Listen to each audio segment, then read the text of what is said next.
Halo guys, balik lagi bareng gue Ryan. Guys, gue masih bahas tentang peraturan Kementerian Ketenagakerjaan nomor 104 yang kaitannya dengan penanganan dampak pandemi hubungan karyawan dengan pemilik usaha. Nah, hari ini gue mau kasih tahu kalian mengenai masalah upah nih guys.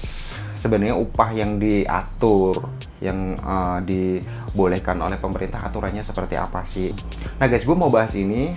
Jangan sampai kalian nggak tahu aturan ini, sehingga ketika perusahaan kalian nggak sesuai aturan, kalian nggak tahu apa-apa dan kalian diam aja. Ini dia aturannya. Sebentar dulu. Buat kalian yang baru nemuin channel gue nih guys, ya, yang belum subscribe, kalian harus subscribe dulu guys. Oke? Kita lanjut setelah kalian subscribe dan setelah pesan-pesan berikut ini guys.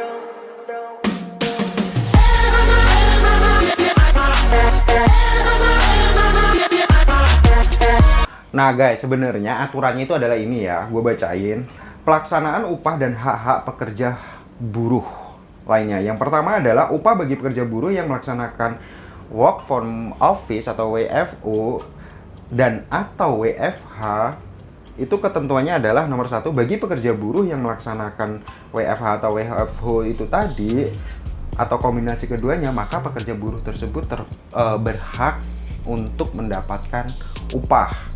Ya, itu poin pertama, nanti setelah ini gue jelasin. Dan poin yang kedua, bagi pengusaha yang secara finansial tidak mampu membayar upah yang biasa diterima oleh pekerja atau buruh karena terdampak pandemi COVID-19, maka pengusaha dapat melakukan penyesuaian upah. Penyesuaian upah tersebut didasarkan pada kesepakatan antara pengusaha dan pekerja dan dilakukan secara adil dan proporsional dengan memperhatikan kelangsungan hidup pekerja ataupun buruh dan kelangsungan berusaha. Ketentuan ini berlaku juga bagi perusahaan yang melaksanakan kerja shift.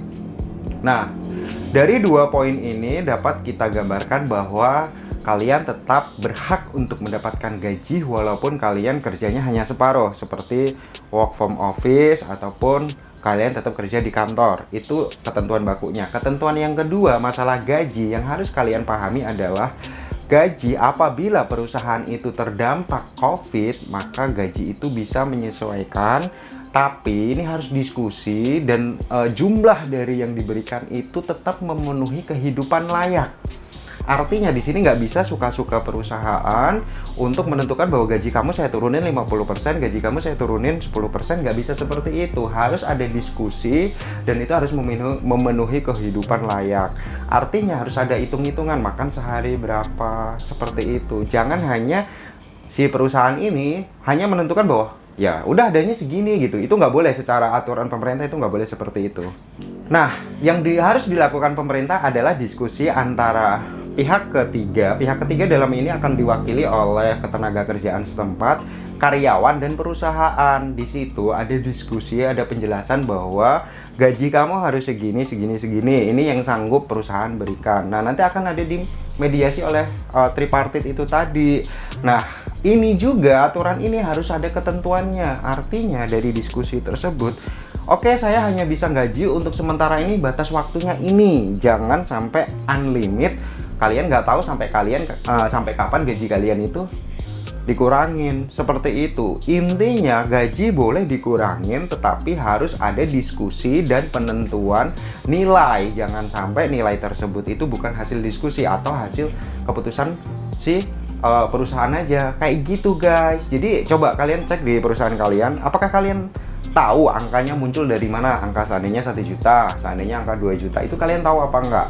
Nah, kalau kalian nggak tahu itu rumusnya kemana, kalian tunjukkan undang-undang ini. Ya, linknya ada di bawah. Kalian tunjukkan aturannya seperti ini. Berarti dalam hal ini perusahaan sudah tidak mentaati apa yang sudah jadi aturan.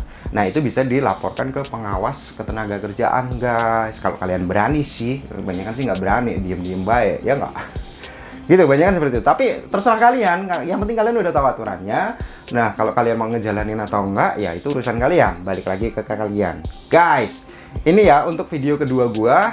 Setelah ini akan gue bahas, tapi biar nggak kepanjangan, gua akan ganti di video berikutnya. Kalian harus ikutin tema ini karena ini tema berlanjut membahas tentang peraturan Kementerian Ketenagakerjaan nomor 104 itu tadi, guys. Guys, gue Ryan JR. Semoga informasi ini bermanfaat. Kita jumpa lagi di informasi review dan rekomendasi berikutnya, guys. Dadah.